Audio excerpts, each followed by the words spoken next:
Stanley's party. Stanley knew he wasn't supposed to sit on the couch, but his people went out a lot, and they never came home before midnight. So one night, Stanley began to wonder what would happen if he sat on the couch while they are gone, just for a minute. He put one paw on the couch and waited. Nothing happened.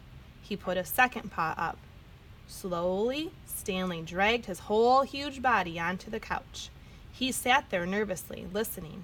He waited for someone to yell, "Stanley, off the couch!" But no one said a thing. So Stanley lay down. The couch was more comfortable than he'd ever dreamed. Stanley stretched out his legs. He put his paws up on the cushions. He sprawled and squirmed and sniffed the leather trim. The couch was wonderful. All that evening, Stanley lolled and lounged on the couch. Just before midnight, he remembered his people. He straightened the cushions, brushed away dog hair, and hopped off the couch. When his people came home, he was waiting at the door. "Good dog, Stanley," they said. "Ruff," said Stanley, wagging his tail. Stanley felt terribly clever. He was so pleased with himself that the next night he decided to try something new. He had noticed that when his people sat on the couch, they often listened to music. Stanley had seen how they got it. He pushed some buttons with his nose. A moment later, music filled the room. Stanley was entranced. His body began to sway. His feet began to move. Soon, Stanley was waltzing around the room. When the music changed, he tried a cha-cha and a tango. He even did a bit of ballet. Stanley danced up a storm that night. He didn't stop until just before midnight. Then he turned off the music and tidied the couch. When his people came home, he was sitting on the living room floor. "Good dog, Stanley," they said. "Bark-diddy bark bark," said Stanley. On the third night, Stanley broke into the fridge. It wasn't hard. He just pushed his nose firmly into the rubber seal, and the door popped open. There was a lasagna in there that he'd been watching for days. It didn't last long. After it was gone, Stanley licked the plate clean and put it in the sink. When his people came home, he was lying on his dog bed. "Good dog, Stanley," they said. "Burp," said Stanley. Stanley couldn't believe his new life. Now, he didn't mind at all when his people went out. As soon as they left, he sat on the couch. He sashayed and shimmied to the music. He nibbled and notched from the fridge. "I am having so much fun," thought Stanley. But after a couple of weeks, he realized that something was still missing. And one day, when Stanley's people took him to the dog park, he figured it out. He was tired of having fun alone. Stanley trotted over to his best friend Alice. "How'd you like to come over to my house this evening?"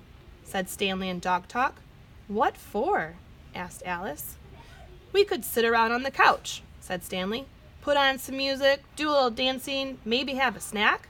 "Sounds great," said Alice.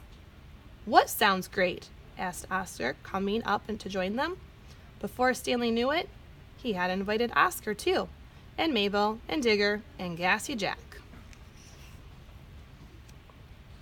He invited 2 more dogs on the way home, and all the dogs he invited talked to other dogs, and those dogs talked to other dogs, and those dogs talked to still other dogs.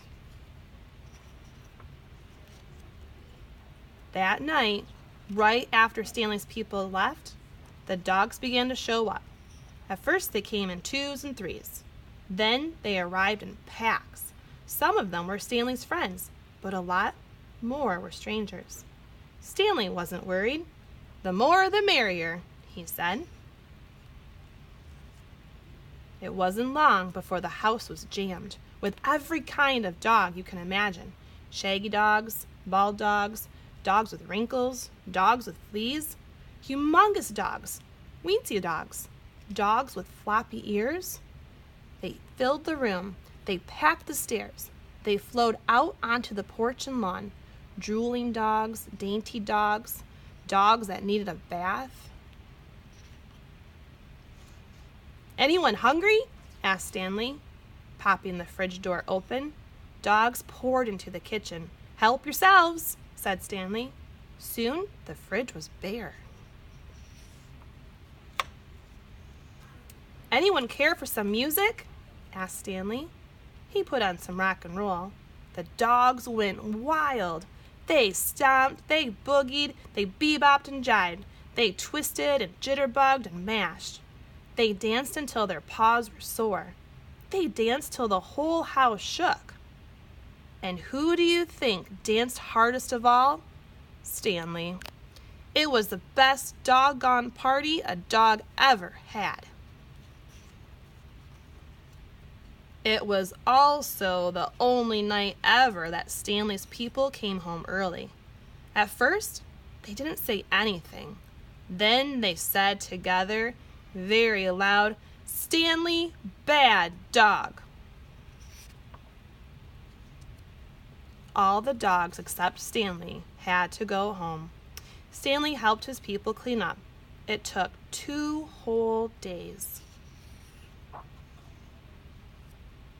After that, whenever Stanley's people went out, they took Stanley with them. Stanley didn't mind. He went out a lot, and he never came home before midnight. As for the party, well, this all happened a long time ago, but in Stanley's neighborhood, the dogs still talk about that night, and the dogs that were there told other dogs, and those dogs told still other dogs. The story spread until dogs all over the country heard it. Then dogs all over the world. And now, wherever dogs gather from Tamara to Timbuktu, they tell the story of Stanley's party.